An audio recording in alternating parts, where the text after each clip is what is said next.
ओहो हो गाइस, चलो चलो चलो देखते हैं। आज हमारे पास ये कलेक्टर है, कितने सारे टॉयज मिलते हैं। चलो चलो चलो यहाँ पे मैं रख लेते हैं। ओहो, ये क्या है? वाह, ये तो टैक्सी है, ऑटो रिक्शा। वाह, इसमें काफ़ी मस्त हॉर्न है। चलो कलेक्ट कर लिया है मैंने इसको।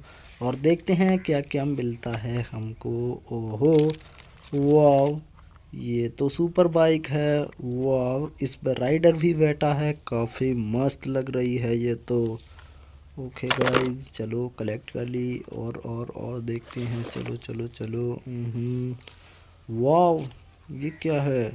अरे ये तो सुपर बस है। वाह, काफ़ी मस्त लग रही है सुपर बस। चलो इसे भी रख लेते हैं। और चलो आगे देखते हैं क्या क्या मिलता है।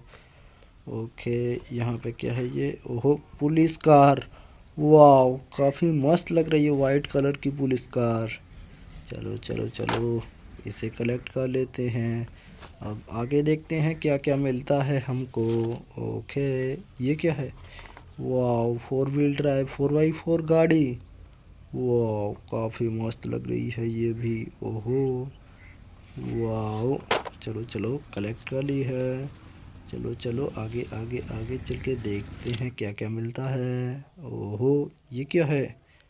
वाह, ये तो बैलगाड़ी है, काफ़ी मस्त लग रही है ये तो। और इसमें चलाने वाला भी बैठा है। वाह, चलो कलेक्ट कर लिया। हमारे पास हो चुके हैं इतने सारे व्हीकल्स। सब्सक्राइब कर दो इसी बात पर।